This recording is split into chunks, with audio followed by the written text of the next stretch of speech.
Good morning, everybody. So welcome back to Crystal Lotus channel. So we will do the second part of the Osho and Rider Waite review.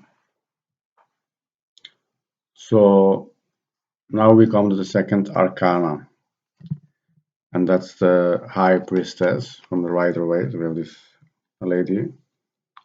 She's the Moon Goddess, let's say. Just this moon head and the moon, so means to follow your intuition, psychic abilities, the feminine energy, and there's a black and white. That means to find this decision, make a choice between good and bad, feminine, masculine energy. With a pomegranate here, symbol of abundance. It's also about learning because she's holding like a book here, the learning. And this white mystery card and very feminine card. So what is an Osho card? Osho, it's quite similar, but it's lovely.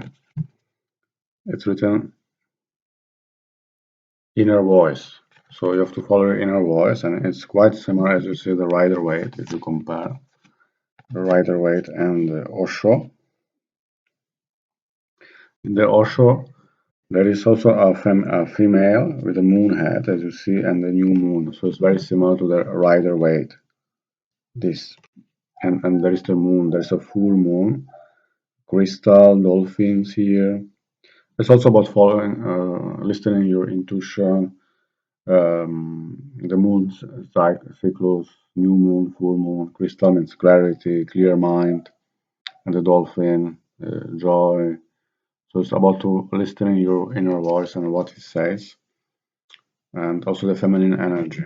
So these two cards are quite similar, and so we will see what it says in the book. So we see. The inner voice speaks not in words, but in a wordless language of the heart. So it's the heart which is speaking. It's like an oracle who only speaks the truth. If it had a face, it would be like the face at the center of this card. Alert, watchful, and able to accept both dark and light. So again, the theme about the dark and light, as you see the cards, and here also the Rider Waite.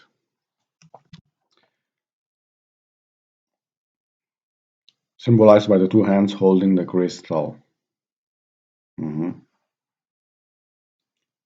The crystal itself represents the clarity that comes from the transcending all dualities. So the crystal means clarity, clear. But it's really small detail here. The inner voice can also be playful as it dives into the emotions and emerges again to soar towards the sky. So when you listen your feelings and your intuition, then you can connect the universe. No? Like two dolphins dancing in the water of life. So the dolphins are dancing here, really nice, done, really cute. It's connected to the cosmos through the crescent moon, crown, and the earth. So it's connection with the moon again. Represented by the green leaves on the figure's kimono. So it's a Japanese lady. Yeah, looks a little bit Japan, a little bit Zen. There are times in our lives when too many voices seems to be pulling us this way and that. Our very confusion in such situations remind us to seek silence and centering within. So it's a card about meditate, about to go within yourself. That's why the inner voice. Only then we are able to hear our truth. So when we listen ourselves, then we can follow our inner voice. So that's really nice. And I have to say, these are quite similar compared to the existence and the magician were different. These are quite similar. But the Osho says even go to more deeper of yourself, of your inner voice. So that's the second arcana. So we will do the third arcana now. The High Empress. High Empress. The Empress. No high. The Empress. And that's a very nice card. One of very, then the Rider Waite. This is the Queen, the crown, heart here symbol, and the Venus symbol of this card of beauty, of love, abundance, and the Empress, and the Rider Waite. symbol of abundance, again feminine energy, somebody very strong, feminine, who's in charge, symbol of abundance. And then in Osho Zen, it's a little bit different. It's called creativity. This lady here, this with the nature connection, again in nature, it's nature here also, tree behind and the nature. Here is like a lotus flower, lotus, and the nature, and the lady is holding a moon or sun here, moon or sun she's holding, and she has a crown of stars. It's really nice. It's about being creative, this card is trying to say. It's about to do something, about something to create, something to create, to be creative. And what it says in the book, let's see.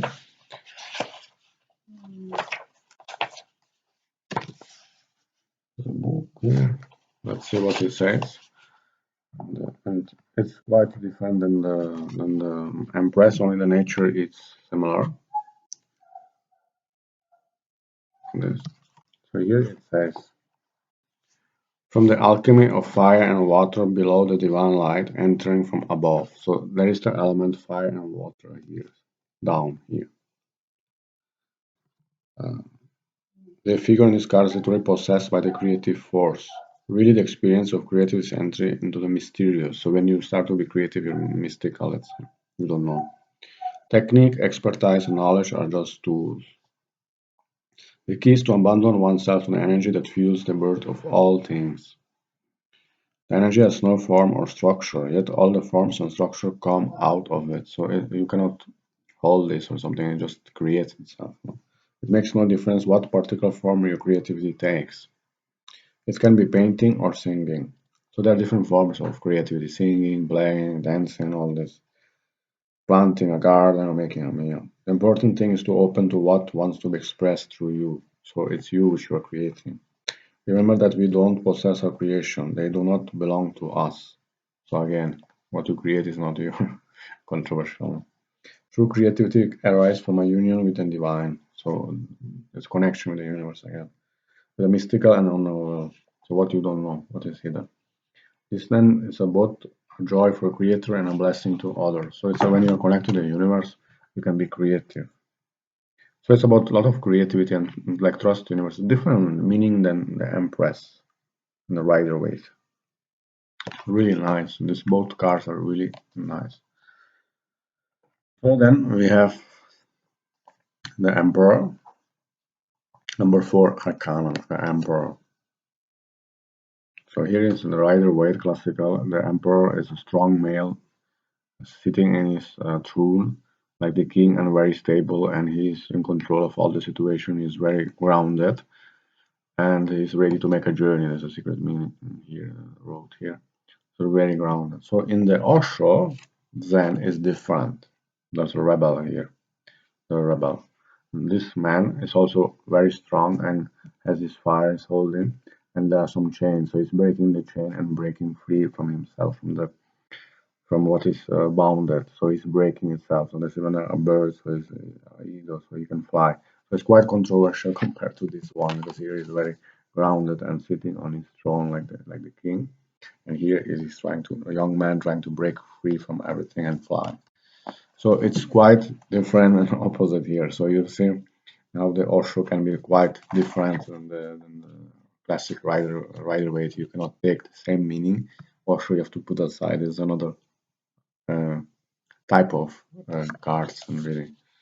So here it says the powerful and authoritative figure in this card is clearly the master of his own. So you are the master of your destiny. On his shoulder is an emblem of the sun, and the torch he holds in his right hand symbolizes the light of his own heart-won truth. So there is the fire connected with the sun. It's your truth which you fought for. Whether he is wealthy or poor, the rebel is really an emperor because he has broken the chains of society, repressive conditioning, and opinion. So he has broken himself from all the condition of the society, and he's free. He has formed himself by embracing all the colors of the rainbow. So all the color of rainbow emerging from the dark and formless roots of his unconscious past. So he has broken from the dark, from what is negative, let's say, and with a rainbow and the light. Formless roots of his unconscious power. And growing wings to fly into the sky. So like the eagle is ready to fly. His very way of being is rebellious, so he's a rebel. Not because he's fighting against anybody or anything, but because he has discovered his own true nature. So he's not fighting anybody, but he has found himself, let's say. And determined to live in accordance with it. The eagle is his spirit animal, so there's a power animal here. As an eagle. Power animal means connection with the great spirit, the universe, your intuition, power, strength. So that is interesting. Messenger between earth and sky. The rebel challenges us to be courageous enough to take responsibility for who we are and live our truth. So it's trying to say basically to live your own truth and to break free. So it's quite different than this one. So I hope you enjoyed this video, and then we will be another video about the Osho Zen and the Rider Waite Smith different card, and we will do other cards. I hope you enjoyed. Thank you for watching this video, and please comment below what you think and like, and I wish you a wonderful day, and namaste, Arjuna.